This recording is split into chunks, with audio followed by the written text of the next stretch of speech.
By the end of this video, you'll understand problems involving weight, the force of gravity, and the normal force. Now, these concepts are fundamental to dynamics. So let's start with weight. Weight is the magnitude of the force of gravity on an object. And you can find weight exactly using this mg. M being mass and g being gravity. So a 1 kilo item would have 1 kilo times 9.8 meters per second squared, which is 9.8 newtons, because weight is a force, so we write it in newtons.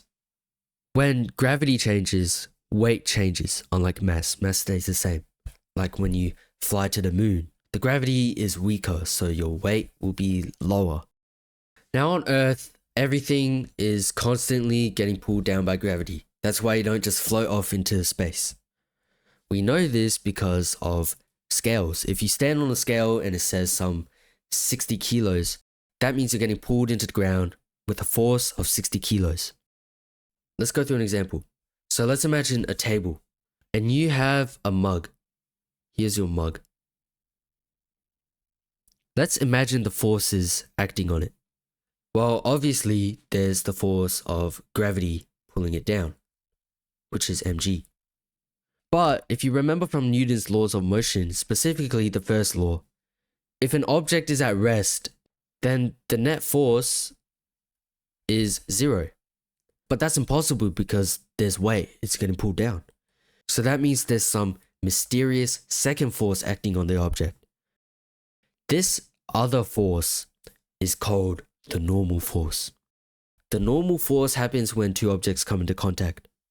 The normal force acts perpendicular to whatever surface your object is on. So the normal force would look like this. The normal force is caused by the table pushing back on the cup. That's why the net force is 0. So since the object is at rest, it's not moving. That means the normal force plus gravity equals to 0 because the cup's not moving. Now you might remember from the last video, you might think this is Newton's third law. It's an equal and opposite reaction, right? But this isn't really Newton's third law. Newton's third law acts on multiple objects. Like if you push your hand on the wall, your hand and the wall are experiencing the third law.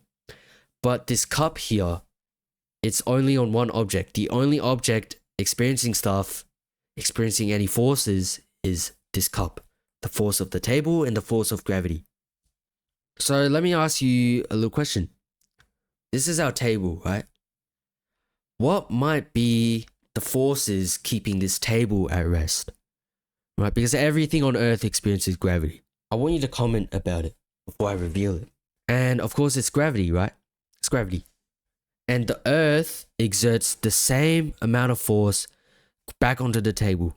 So the table pulls the Earth toward it, the same amount the Earth pulls the table toward Earth. Does that make sense? This is the normal force and this is gravity. It happens everywhere. Let's go through an example.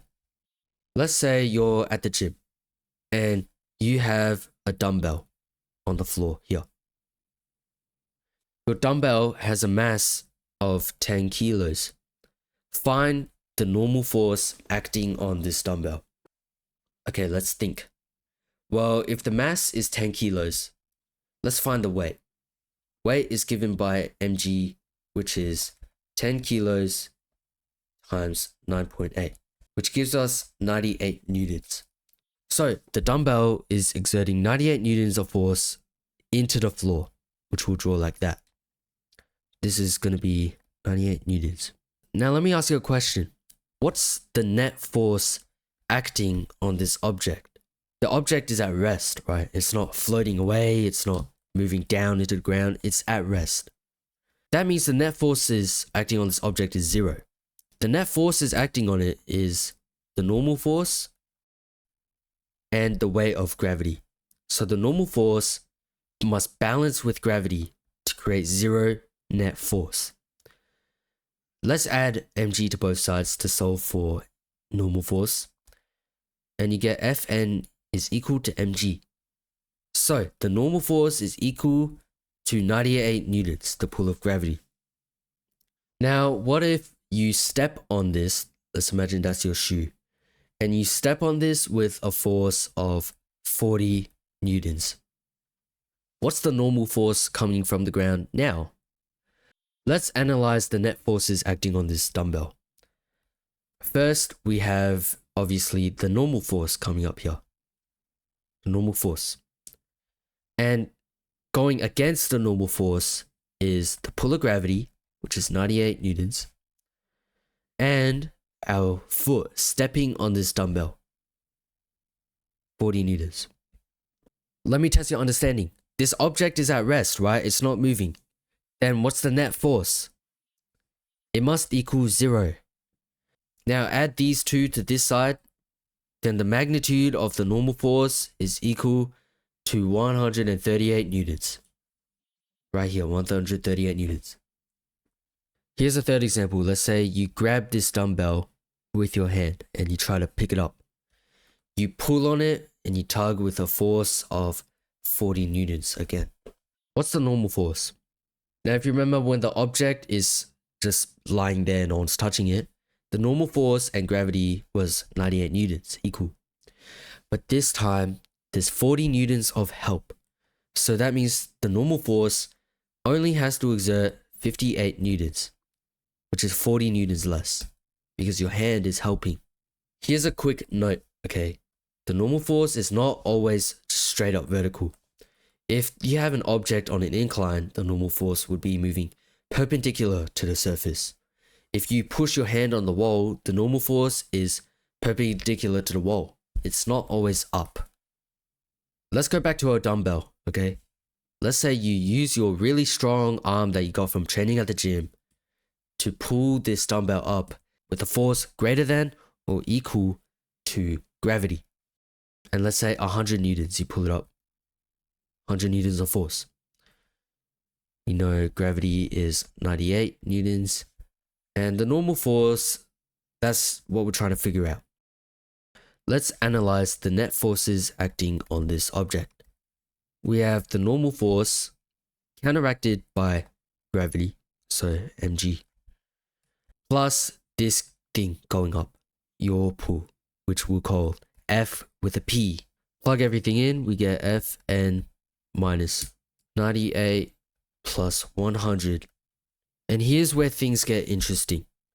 If we assume acceleration is 0, which means that the net force is 0, then we will get a wrong answer. If we go ahead and solve this like acceleration is 0, then we get an answer for the normal force as -2. But that's impossible. How can the floor pull your object down? It's not able to do that. So it has to be over 0. Let's go through this again properly now that we know that information. So net forces is equal to your pull minus mg. You see, we didn't write the normal force in this equation because it at the minimum has to be 0. Let's plug in our values, 100 newtons minus 98 newtons, and you get 2 newtons of force. Great, that's not what we're looking for though, we're looking for acceleration. What formula do you use to find acceleration? Well, we can use Newton's second law. A equals F over m, which is equal to the net forces, which is 2 newtons, divided by mass, 10 kilos. This gives you 0.2 meters per second squared. That's how fast you pick up the dumbbell. That's everything for the dumbbell situation. Let's use a different example this time. You have a 70 kilo man and he's riding an elevator, okay? This is an elevator, this is him.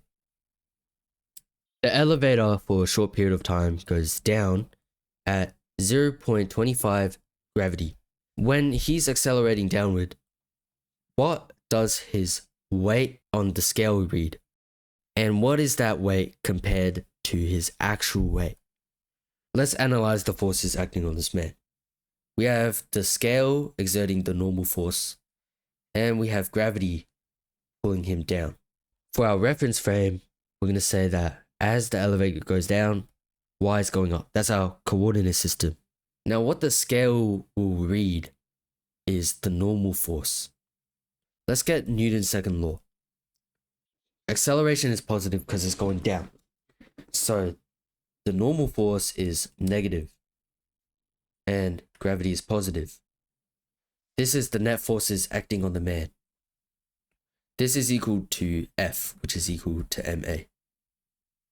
Rearrange this formula, you get Fn equals mg minus ma.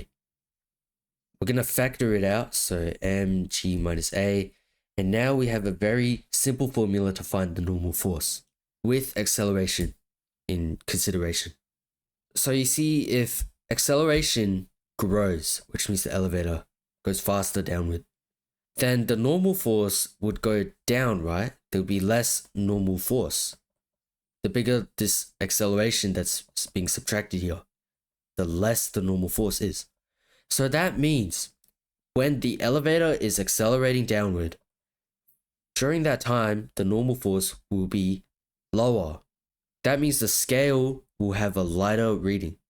The weight you read on the scale will be lower. Now, what is this normal force? How about we find it? What the scale will read is equal to his mass, so 70 kilos, times gravity minus acceleration, which is 0.25 times gravity. This gives you 514.5 newtons. What if we want to convert this to kilograms? To convert it to kg, we can use the normal force formula. Plug in this. We're going to divide both sides for g, solve for mass. So Fn over g. When you plug in your values, you have 52.5 kilos. So while the elevator's flying down, the scale says that the man is 52 kilos. If you remember what I said about mass and weight being different, is this reading his actual weight? No. Now let me ask you a question. What if the elevator went up? Well, if the elevator accelerated upward, the scale would read a heavier number. Now, if the elevator moves at a constant velocity, acceleration would be 0, right? Then what would his weight read? It will just read his actual weight, which is 70 kilos. For every topic I cover, I like to create a free cheat sheet, and I use them myself as well. So if you want your own with all the formulas you'll ever need in one place, then go sign up in the description.